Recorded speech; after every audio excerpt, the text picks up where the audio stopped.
বিসমিল্লাহির রহমানির রহিম। মেয়েদের সম্মান বর্ণে দিয়ে যে কথা শুরু হয় তাহা খুবই ভালো। মক্কা শরীফ, মদিনা শরীফ, মুহাম্মদ সাল্লাল্লাহু আলাইহি সাল্লাম, মসজিদ, মাদ্রাসা, মাওলানা, মৌলবী, মুন্সি, মুহাদ্দিস, মুফতি, তারপর মেয়ে লোক।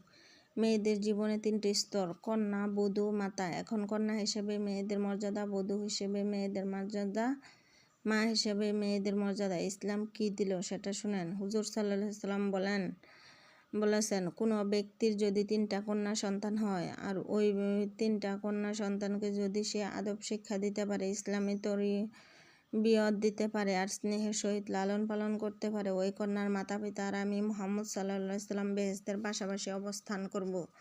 সুবহানাল্লাহ।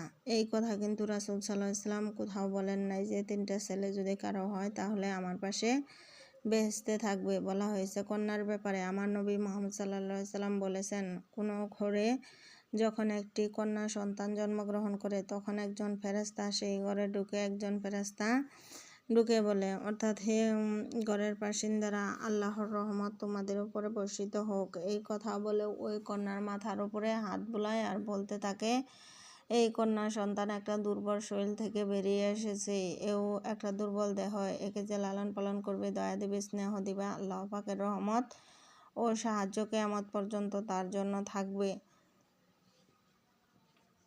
আমাদের দেশে দেখা যায় মেয়ে হলে অনেকের মুখ কালো হয়ে যায়। মেয়েকে হুজুর সাল্লাল্লাহু আলাইহি সাল্লাম খুব ভালোবাসতেন।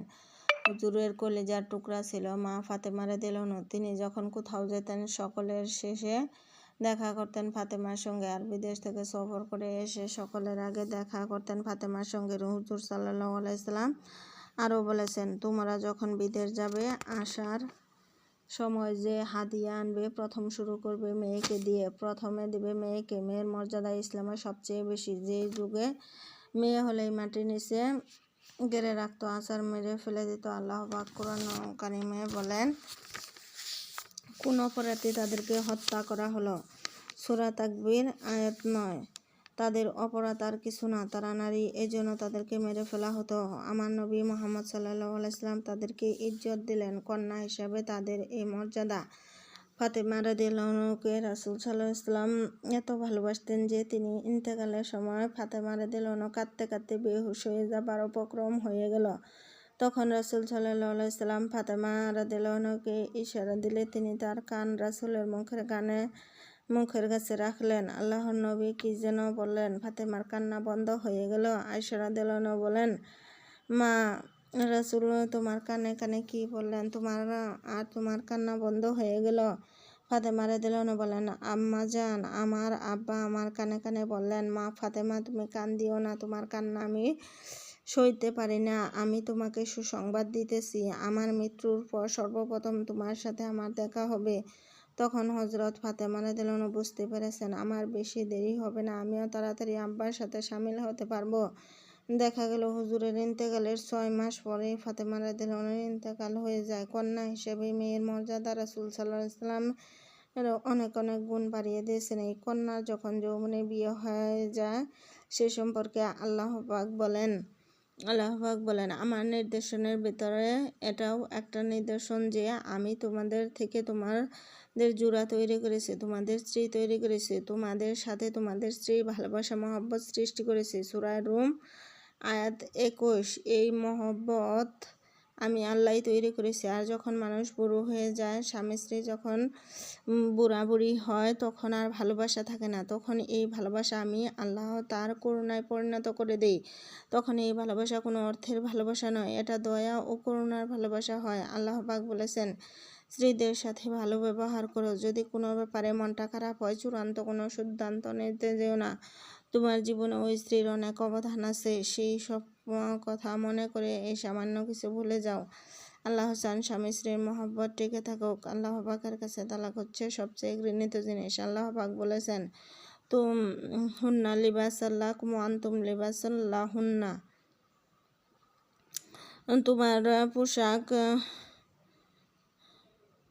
বিসমিল্লাহির রহমানির রহিম। তোমার পোশাক পরিচ্ছদের মতো একে অন্যের উপরে পরিপূর্ণ অধিকার রয়েছে অঙ্গাঙ্গিভাবে। সূরা বাকারা 87। আল্লাহ পাক স্ত্রীর মহারণা ফরজ করে দিয়েছেন। এই মহারণার টাকা যদি আদায় করা না হয়, স্ত্রী যদি মহারণার টাকা মাফ করে না দেয়, তাহলে কিয়ামতের দিন আল্লাহ পাকের দরবারে ওই স্বামীকে জেনাকারের কাতারে দাঁড়াতে হবে। নাউজুবিল্লাহ। ওই মহারণার টাকা দিয়ে দিতে হবে স্ত্রীকে। আর ওই মহারণার টাকা দিয়ে স্ত্রী যদি ব্যবসা করে কোটি টাকারও মালিক হয়, তাহলে স্ত্রীর খাওয়া পড়া রোগ সুখ সব কিছুর দায় দায়িত্ব স্বামীর। সুবহানাল্লাহ। নারীর অধিকার কত বেশি ইসলাম দিয়েছে দেখুন। নারী পিতার কাছ থেকে সম্পত্তি পাবে, ছেলের কাছ থেকে, মায়ের কাছ থেকে পাবে, স্বামীর কাছ থেকে পাবে। সুতরাং নারীর অধিকার প্রতিষ্ঠিত করেছে ইসলাম।